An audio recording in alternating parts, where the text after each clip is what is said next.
Assalamualaikum warahmatullahi wabarakatuh. Selamat pagi pembelajar semua.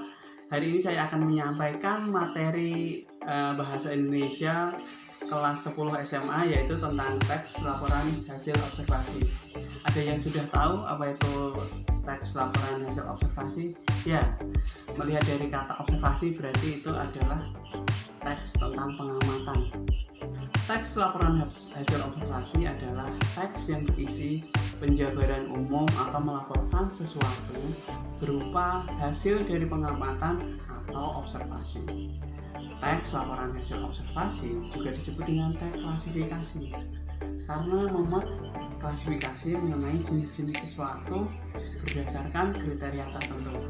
Secara sederhana, teks laporan hasil observasi adalah suatu teks yang berfungsi untuk menjelaskan informasi tentang suatu objek yang diamati. Adapun ciri-ciri teks laporan hasil observasi adalah sebagai berikut. Yang pertama, harus mengandung fakta. Penulis tidak boleh memasukkan opini atau pendapat pribadinya ke dalam teks yang ia buat. Yang kedua, bersifat objektif.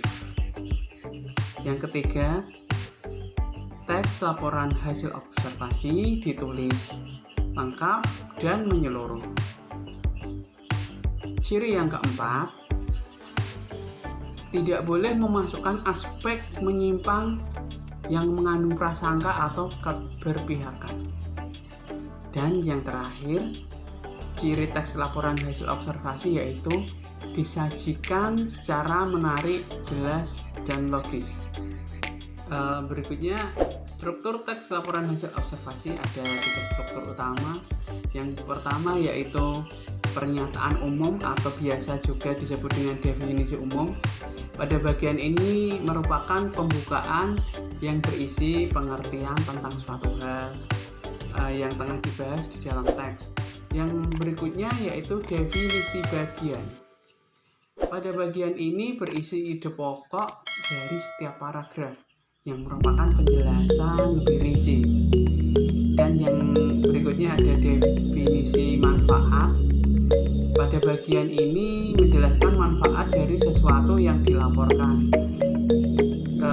Dan yang terakhir, ini tambahan boleh ada, boleh tidak, yaitu penutup atau simpulan.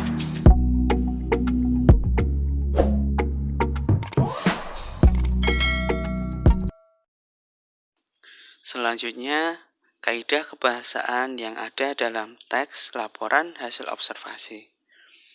Untuk membedah teks laporan hasil observasi secara lebih mendalam, kita dapat mengupas dari sisi kebahasaan seperti istilah, sinonim, antonim, frasa, jenis kata, konjungsi, bahkan sampai mendefinisikan kata atau istilah dalam teks tersebut. Adapun 9 kaidah kebahasaan yang harus ada yaitu yang pertama, frasa atau kelompok kata, konjungsi dan tetapi. 3, kalimat simpleks, yaitu kalimat yang terdiri dari satu verba. 4, kalimat kompleks, kalimat yang terdiri dari 2 atau lebih verba. Yang kelima, kata kerja atau verba.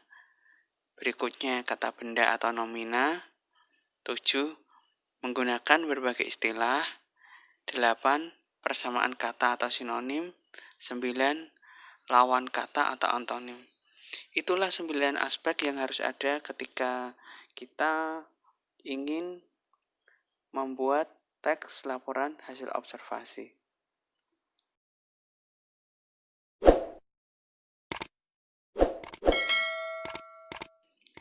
Demikianlah video pembelajaran tentang teks laporan hasil observasi. Semoga bermanfaat untuk kalian semua.